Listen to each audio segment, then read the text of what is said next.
দীপার খোঁজ পেয়ে গেল লাবণ্য। সম্পূর্ণটি জানতে পুরো ভিডিওটি স্কিপ না করে দেখতে থাকুন। আজকের পর্বে আপনারা দেখতে পাবেন সূর্য বলে, আমার স্মৃতি, আমার ভালোবাসা সবেই বাক্সবন্দি করে দিলাম।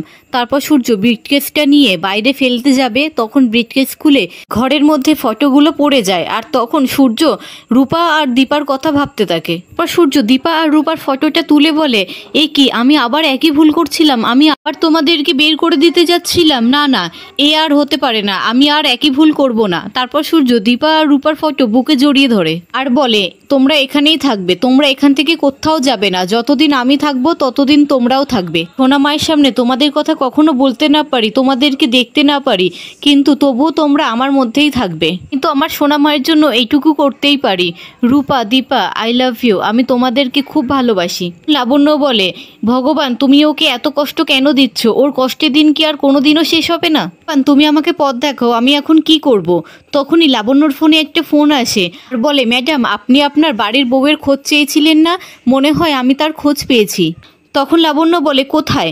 তখন লোকটি বলে, কলকাতা থেকে 4-5 ঘন্টা দূরে একটি আশ্রম আছে, সেখানে নাম ঠিকানাহীন একটা মহিলাকে পাওয়া গেছে। আমি মনে করছি সেটাই আপনার বাড়ির বউ। আশ্রমের ভিতরে তো আর ছবি তুলতে দেয় না, ওই জন্য আমি ছবি তুলতে পারিনি, আপনি একবার এসে দেখে যান। তখন লাবণ্য বলে, আমি যত তাড়াতাড়ি সম্ভব আসছি, আপনি লোকেশনটা পাঠান।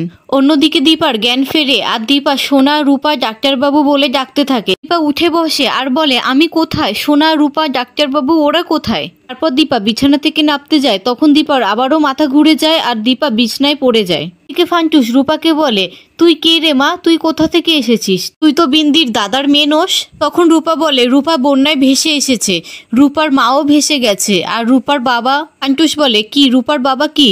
তখন রূপা বলে, রূপার বাবা রূপার হাত ছেড়ে দিয়েছিল রূপার বোনকে বাঁচাতে গিয়ে। ফান্টুস বলে, না রে মা, ইচ্ছা করে হয়তো হাত ছাড়িনি, হয়তো বন্যার জলের তোড়ে হাত ছেড়ে গেছে। তখন রূপা বলে, না, ইচ্ছা করেই হাত ছেড়ে দিয়েছিল।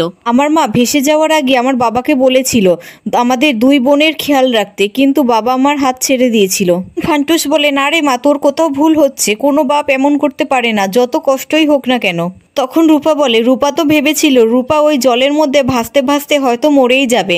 তারপর রূপা চোখ খুলে তোমাদেরকে দেখে। তারপর রূপা ফান্টুসকে বলে, তোমার না কষ্ট হচ্ছে, তুমি এখন রেস্ট নাও। তখন ফান্টুস বলে, আমাকে 2 দিন সময় দে মা, আমি যে করেই হোক তোকে তোর বাবার কাছে পৌঁছে দিয়ে আসবো। তোকে আমি এত কষ্ট পেতে দেব না, কিছুতেই দেব না। 2 দিনের মধ্যে আমি তোকে তোর বাপের কাছে পৌঁছে দিয়ে আসবো। তারপর যদি তোর মনে হয় তোর বাপ তোকে ভালোবাসে না, আমি তখন তোর বাপ হব।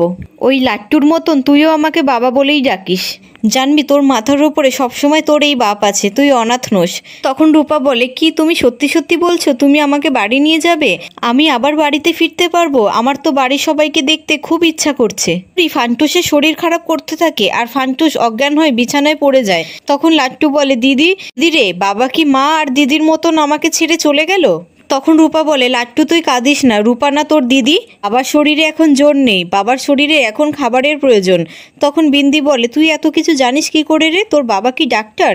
তখন রূপা বলে, খাবার আছে কি ঘরে? একটু দুধ হলেও হবে। রূপা দেখে বাটির মধ্যে একটুখানি দুধ আছে। তখন বিন্দি বলে, এইটুকু দুধে আর কি হবে, 1 গ্লাস দুধ থাকলে নয় গরম করে দিতাম। তখন রূপা বলে, দাঁড়াও, বাড়িতে খাবার না থাকলে কি করতে হয় সেটা রূপা জানে। রূপা বাইরে চলে যায় আর বিন্দি বলে, রূপা বাইরে যাস না, বাইরে অন্ধকার তো। অন্যদিকে লাবণ্য বলে, প্রবীর আমি একটু বেরোচ্ছি। তখন সূর্য বলে, মা তুমি আজকেরও বেরোচ্ছ? তখন লাবণ্য বলে, হ্যাঁ আমার একটু কাজ আছে।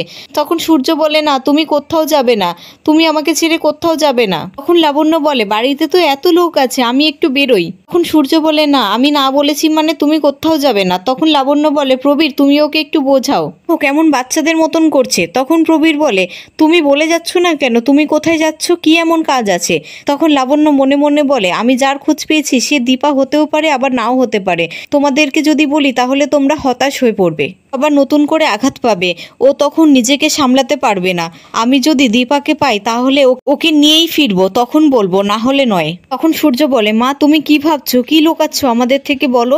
তখন লাবণ্য বলে, কি মুশকিল, আমি আবার কি ভাববো, কি লোকাবো তোমাদের থেকে? জয় বলে, মা তুমি দাদাইকে বলতে চাইছো না, কি লুকাচ্ছ আমাদের থেকে? তুমি আমাকে আর বাবাকে ভরসা করে বলতে পারো। তখন লাবণ্য বলে, কি মুশকিল, আমি তোমাদের থেকে কি লুকাবো? আমার একটা জরুরি কাজ আছে, আমি সেরে তাড়াতাড়ি ফিরে আসবো। সূর্য বলে, মা তুমি যেও না মা, আমি একে একে চাই না সকলকে হারিয়ে ফেলতে। তখন লাবণ্য বলে, তুমি হারাবে কেন, আমি তো খুঁজে বার করব। তখন তিস্তা বলে, কি খুঁজে বার করবে বম্মা? তখন লাবণ্য বলে, আমি মানত করেছি তো, আর মানতের কথা কাউকে বলতে নেই, ওই জন্যই তোমাদেরকে বলছিলাম না। আমি মন্দিরটা খুঁজে বার করে পুজো দিয়ে কালকে সকালের মধ্যে বাড়ি ফিরে আসব। তখন প্রবীর বলে, হ্যাঁ তুমি ঠিকই বলেছো, মানতের কথা তো বলতে নেই, তাহলে ফলে না। জয় বলে, তাহলে তুমি একা কেন, আমিও যাব তোমার সঙ্গে। তখন লাবণ্য বলে, না তোমাকে যেতে হবে না, তুমি দাদাইয়ের সাথে থাকো, দাদাইকে সামলাও।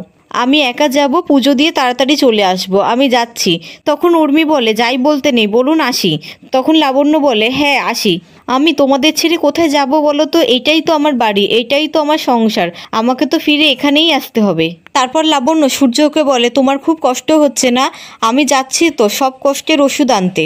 তারপর লাবণ্য যেতে গিয়ে লাবণ্যর হাত থেকে ব্যাগটা পড়ে যায়, আর তখন সূর্য বলে, মা বাধা পড়ে গেল, তোমাকে আর যেতে হবে না, যেও না মা তুমি।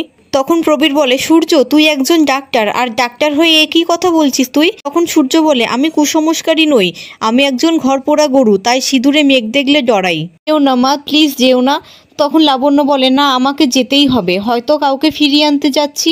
তখন সূর্য বলে, কি তুমি কাউকে ফিরিয়ে আনতে যাচ্ছ? তুমি কি কারোর খোঁজ পেয়েছো? তখন লাবণ্য বলে, সে নয়, কিন্তু সবাই বলে না যখন সব দরজা বন্ধ হয়ে যায় তখন সব দরজা খুলে একবার দেখতে। আমি প্রার্থনার দরজা খুলে দেখতে চাই, যদি রূপা দিদিভাই বা দীপা কারোর হাত পেয়ে যাই। সূর্য বলে, মা আমি আর পারছি না, আমি এই সিচুয়েশনটা সামলাতে কিছুতেই পারছি না। তখন লাবণ্য বলে, জয় তুমি দাদাকে সামলাও, প্রবীর তুমি ছেলেকে সামলাও। তখন প্রবীর বলে, সূর্য তুই ভয় পাস না, মা ঠিক ফিরে আসবে। লাবণ্য বলে, বাবা তুমি আর ভয় পেও না, আমি তোমার কাছে ঠিক ফিরে আসবো। এই বলে লাবণ্য বাড়ি থেকে বেরিয়ে যায়। অন্যদিকে রূপা একটি গোয়ালের বাড়িতে এসে বলে, বাড়িতে কেউ আছো নাকি? তখন গোয়ালেটা বেরিয়ে বলে, কে রে তুই? তখন রূপা বলে, আমি রূপা। তখন লোকটি বলে, তাহলে আমি কি করব? তখন রূপা বলে, তুমি তো সবাইকে দুধ দাও, একটু দুধ দাও না। তখন লোকটি বলে, দুধ আমার গরু দেয়।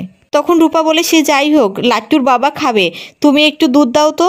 তখন লোকটি বলে, কে রে রাত দুপুরে এসে হুকুম করছে? তখন রূপা বলে, লাট্টু বাবা কাকুর খুব লেগেছে, তুমি একটু দুধ দাও না। তখন লোকটি বলে, সব গরু ভেসে গেছে, লোকে এখন শাকসবজি সিদ্ধ করে খাচ্ছে, সে এসে এখন হুকুম করছে, আর ওই ফান্টুসকে গেলানোর জন্য আমি কখনোই দুধ দেব না। তখন লোকটির বউ ঘর থেকে বেরিয়ে এসে বলে, আমাদের তো অনেক দুধ আছে, একটু দিয়ে দাও না। তখন থেকে বাচ্চা মেয়েটা চাইছে। লোকটি বলে, না আমি ওকে কিছুতেই দুধ দেব না। তখন লাট্টু বলে, চ দিদি, ও দুধ দেবে না।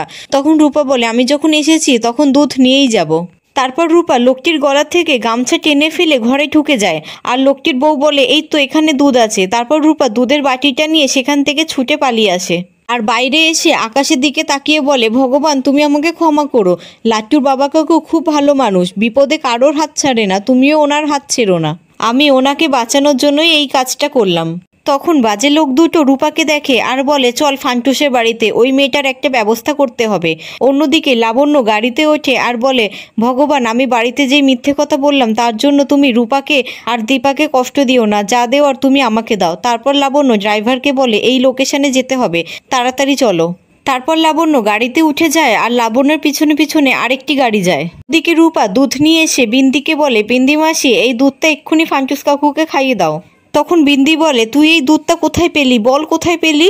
তখন রূপা বলে, যা করার আমাকেই করতে হবে। তারপর রূপা একটি গ্লাসে দুধ ঢেলে ফান্টুসকে খাইয়ে দেয়। তখনই গোয়ালে লোকটা ফান্টুসের ঘরে আসে, আর বিন্দি বলে, এ কি তোমরা এখন এখানে? তখন গোয়ালে লোকটা বলে, এই মেয়েটা একটা চোর, আমারই ঘরে ঢুকে ফান্টুসের জন্য ও দুধ চুরি করে এনেছে।